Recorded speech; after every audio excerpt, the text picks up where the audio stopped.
আসসালামু আলাইকুম রহমতুল্লাহ। সম্মানিত দর্শকবৃন্দ, আজকের ভিডিওতে আমরা কোরবানি বিষয়ক 10টি প্রশ্ন উত্তর নিয়ে আলোচনা করব। যেমন ভাগে কোরবানি করলে কি কি সমস্যা হতে পারে, এই ক্ষেত্রে বাঁচার উপায় কি, জবাইয়ের পূর্বে কোরবানিদের নামের তালিকা প্রকাশ করা আবশ্যক কিনা, অংশীদারের মধ্যে গোশত অনুমান করে ভাগ করা যাবে কিনা, ঋণ করে কোরবানি করা যাবে কিনা, কোরবানিতে আকিকা দেয়া যাবে কিনা, মৃত ব্যক্তির নামে কোরবানি দেয়া যাবে কিনা। নাম্বার 1, ভাগে কোরবানি করার বিষয়ে আমাদের সমাজে অনেকগুলো প্রশ্ন প্রচলিত আছে। যেমন ভাগে কোরবানি করা জায়েজ কিনা, জায়েজ থাকলে ভাগীদের সংখ্যা বিজোড় হতে হবে নাকি জোড় হলেও চলবে, পশু ক্রয় করার পর ভাগের সংখ্যা বাড়ানো যাবে কিনা। উত্তর: গরু, উট এবং বড় পশুতে ভাগে কোরবানি করা যাবে। সর্বোচ্চ 7 জন ব্যক্তির তরফ থেকে গরু এবং উট যথেষ্ট হবে, এটি সংখ্যাগরিষ্ঠ উলামায়ে কেরামের মত। কোরবানির ভাগের সংখ্যা বিজোড় হতে হবে এমন কোনো বাধ্যবাধকতা নেই। বড় পশুতে সর্বোচ্চ 7 ভাগ পর্যন্ত জোড় বিজোড় যে কোনো সংখ্যায় ভাগ হতে পারে, তবে এক ভাগ একাধিক ব্যক্তি নিতে পারবে না বা একাধিক ব্যক্তির তরফ থেকে একটি ভাগ নিতে পারবে না। অর্থাৎ কখনো কখনো এমন হয় যে আপনারা 7 ভাগে যে গরু কিনেছেন, একটি ভাগকে পরবর্তীতে আবার 2 ভাগ করা হয়। এই ক্ষেত্রে ভাগের সংখ্যা 8টি হয়ে যায় এবং কারো কোরবানি কবুল হবে না। সুতরাং যারা আপনাদের সাথে ভাগ দিবে তাদের সম্পর্কে আগে ভালোভাবে জেনে নেওয়া উচিত। সচ্ছল ব্যক্তিরা কোরবানির পশু কেনার পর ভাগের সংখ্যা বাড়াতে চাইলে বাড়ানো যাবে।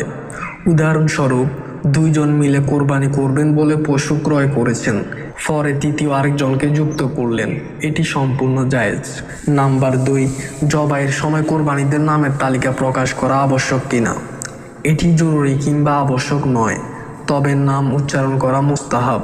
সহিহ মুসলিমের হাদিসে বর্ণিত হয়েছে, রাসূল করিম সাল্লাল্লাহু আলাইহি সাল্লাম কোরবানির পশু জবাই করার সময় বলেছিলেন, আল্লাহর নামে কোরবানি করেছি, হে আল্লাহ, আপনি এটিকে মুহাম্মদ, তার পরিবারবর্গ ও তার উম্মতের পক্ষ থেকে কবুল করুন। সহিহ মুসলিম, হাদিস নাম্বার 1967। অতএব যাদের পক্ষ থেকে কোরবানি করা হবে, জবাইয়ের আগে তাদের নাম উল্লেখ করা মুস্তাহাব। যদি বলা হয়, হে আল্লাহ, অমুকের সন্তান অমুকের তরফ থেকে কবুল করে নিন, অতঃপর ছুরি চালানো করলে মুস্তাহাব আমলের সওয়াব পাওয়া যাবে, তবে এটি জরুরি কিংবা আবশ্যক নয়। নাম্বার 3, অংশীদারের মধ্যে গোশত অনুমান করে ভাগ করা যাবে কিনা। উত্তর হচ্ছে না, এটা উচিত নয়, বরং যথাসম্ভব পরিমাপ করে সমান হারে সবার মধ্যে বন্টন করতে হবে। নাম্বার 4, গোশত 3 ভাগে ভাগ করাই কি জরুরি। উত্তর হচ্ছে, যার যার ভাগের অংশকে 3 ভাগে ভাগ করা, 1 ভাগ নিজের জন্য, 1 ভাগ আত্মীয় স্বজন ও প্রতিবেশীর জন্য। কোরবানি করেছেন এমন আত্মীয় এবং প্রতিবেশীদেরও দেয়া যাবে, আরেক ভাগ গরিব দুঃখীদের মানুষের জন্য। এইরূপ বন্টন করা মুস্তাহাব, কিন্তু এইরূপ ভাগ করা জরুরি কিংবা আবশ্যক নয়। এতে হেরফের বা কম বেশি পড়লেও কোনো অসুবিধা নেই। আপনি চাইলে গরিবকে একটু বাড়িয়ে দিলেন, কিংবা প্রতিবেশীর জন্য একটি বেশি রাখলেন, কিংবা আপনি নিজের জন্য একটু বেশি রাখলেন, এতে কোরবানির কোনো ক্ষতি হবে না, তবে আবশ্যক নয় বলে পুরাটাই নিজে খাওয়া উচিত নয়। নাম্বার 5, ঋণ করে কোরবানি করা যাবে কিনা। ঋণ করে কোরবানি করা যাবে যদি পরবর্তীতে ঋণ পরিশোধ করার ব্যবস্থা থাকে, তাহলে অবশ্যই ঋণ করে কোরবানি করতে পারবেন, তবে ঋণ করে কোরবানি করা আবশ্যক নয়। আপনি যদি অভাবী হন, ঋণ করে কোরবানি করা আপনার জন্য উচিত হবে না। যদি ঋণ পরিশোধের বাহ্যিক ব্যবস্থা না থাকে এবং যদি যথাসময়ে ঋণ পরিশোধ না করার আশঙ্কা থাকে, তাহলে ঋণ করে কোরবানি দেওয়া উচিত নয়। তবে যদি দেওয়ার ব্যবস্থা থাকে এবং তাহলে ঋণ করে কোরবানি করতে পারবেন। নাম্বার 6, মৃত ব্যক্তির তরফ থেকে কোরবানি করার বিধান কি।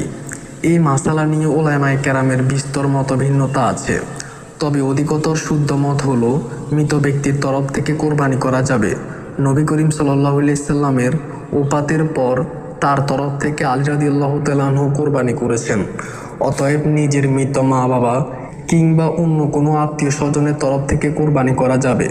মৃত ব্যক্তির তরফ থেকে মৃত কোরবানির গোশত বন্টনের বিধান হলো, যিনি মৃত ব্যক্তির তরফ থেকে কোরবানি করেছেন, অর্থাৎ যার অর্থ দিয়ে কোরবানি করা হয়েছে, এই গোশতের হকদার তিনি। নিজের পক্ষ থেকে কোরবানি করলে গোশতের যে বিধান প্রযোজ্য হয়, মৃত ব্যক্তির তরফ থেকে কোরবানি করলেও একই বিধান প্রযোজ্য হবে। 3 ভাগে ভাগ করা মুস্তাহাব, তবে জরুরি নয়। তবে কোনো ব্যক্তি যদি মৃত্যুর আগে ওয়ারিশকে কোরবানি করার জন্য ওসিয়ত করে থাকে, তাহলে সেই কোরবানির গোশত গরিবদের মধ্যে সম্পূর্ণ দান করে দিতে হবে। সাধারণ কোরবানির গোশতের বিধান এই ক্ষেত্রে প্রযোজ্য হবে না। নাম্বার 7, নিস্তেজ হওয়ার আগে পশুর চামড়া ছাড়ানো জায়েজ আছে কিনা? উত্তর হচ্ছে, এটি পুরোপুরি গুনাহের কাজ। এমনকি জবাইয়ের পর অনেক সময় কসাইরা চাকু দিয়ে খোঁচাতে থাকে। এর ফলে কোরবানির পশুর স্বাভাবিক মৃত্যু না হয়ে অস্বাভাবিক মৃত্যু হতে পারে, যার ফলে গোশত খাওয়া পর্যন্ত হারাম হয়ে যেতে পারে। এই জন্য চাকু দিয়ে জবাইয়ের পরে খোঁচানো উচিত নয় এবং নিস্তেজ হওয়ার আগেই চামড়া ছাড়ানো কিংবা রগ কাটা সম্পূর্ণ নাজায়েজ। সহিহ মুসলিমের হাদিসে বিনা প্রয়োজনে পশুর প্রতি অমানবিক হতে নিষেধ করা হয়েছে, সুতরাং এটি করা যাবে না। নাম্বার 8, ভুঁড়ির অংশবিশেষ দেয়ার শর্তে পরিষ্কার করলে কোরবানি হবে কিনা? উত্তর হচ্ছে, এটি জায়েজ নেই। কারণ নবী করিম সাল্লাল্লাহু আলাইহি সাল্লাম কোরবানির পশুর গোশত প্রস্তুতকারীদের কোরবানির পশুর গোশত দিতে নিষেধ করেছেন, সেই জন্য এটা জায়েজ নেই। হয়তো সম্পূর্ণ ভুঁড়ি বা ভুঁড়ির অংশবিশেষ কাউকে বিনামূল্য দিয়ে দিবেন, পরিষ্কারকারীকে যথাযথ মূল্য দিবেন, কিন্তু পরিষ্কার করার বিনিময়ে ভুঁড়ির অংশবিশেষ দেয়া জায়েজ নেই। নাম্বার 9, অমুসলিমকে কোরবানির গোশত দেয়া যাবে কিনা? এর উত্তর হচ্ছে, অমুসলিমকে কোরবানির গোশত দেয়া যাবে, এতে কোনো নিষেধাজ্ঞা নেই। আপনি একজন অমুসলিমকে মেহমানদারিও করাতে পারেন। নাম্বার 10, কোরবানির গোশত কতদিন ফ্রিজে রেখে দেওয়া যাবে? কোরবানির গোশত যতদিন ইচ্ছা আপনি ততদিন ফ্রিজে রেখে দিতে পারবেন এবং খাওয়া যাবে। এটি একান্তই প্রত্যেকের নিজস্ব ব্যাপার। এই ব্যাপারে শরীয়তে কোনো সীমা নির্ধারণ করে দেয়নি। নাম্বার 11, কোরবানির পশুর চামড়ার বিধান কি? কোরবানির পশুর চামড়া নিজেরাও ব্যবহার করতে পারেন অথবা কোরবানির চামড়া সরাসরি গরিব মিসকিনদের মাঝে বন্টন করে দিতে পারেন। এই ক্ষেত্রে আমাদের মনে রাখতে হবে, কোরবানির চামড়া যদি আপনি নিজে ব্যবহার করতে চান তাহলে এটি সম্পূর্ণই ব্যবহার করতে পারবেন, এতে কোনো দোষের কিছু নেই। কিন্তু আপনি যদি কোরবানির চামড়া বিক্রি করে দেন, বিক্রিত অর্থ নিজের কাজে ব্যবহার করতে পারবেন না। এই অর্থ সম্পূর্ণ গরিব ও মিসকিনদের মাঝে বন্টন করে দিতে হবে। নাম্বার 12, কোরবানির সঙ্গে কি আকিকা দেয়া যাবে? যদি দেওয়া যায় তাহলে ছেলের জন্য কয় ভাগ ও মেয়ের জন্য কয় ভাগ দিতে হবে? ইসলামী ফিকহাবিদরা বলেছেন কোরবানির সঙ্গে আকিকা দেয়া যাবে, কারণ কোরবানির উদ্দেশ্য হচ্ছে ইবাদত পালন করা ও আল্লাহর নৈকট্য অর্জন করা। আকিকারও উদ্দেশ্য হচ্ছে আল্লাহর শুকরিয়া আদায় করে ইবাদত পালন করা ও নৈকট্য অর্জন করা। হাদিস শরীফে এসেছে, ছেলের জন্য 2টি ছাগল ও মেয়ের জন্য 1টি ছাগল আকিকা দেয়া উত্তম। ছেলের জন্য 1টি ছাগল দিলেও চলবে। আল্লাহ রাসূল সাল্লাল্লাহু আলাইহি সাল্লাম হযরত হাসান রাদিয়াল্লাহু তাআলা আনহু এর জন্য 1টি ও হুসাইন রাদিয়াল্লাহু তাআলা আনহুর জন্য 1টি ছাগল তার আকিকা আদায় করেছেন। কোরবানির সঙ্গে আকিকা করলে মেয়ের জন্য 1 ভাগ ও ছেলের জন্য 2 ভাগ করাই উত্তম।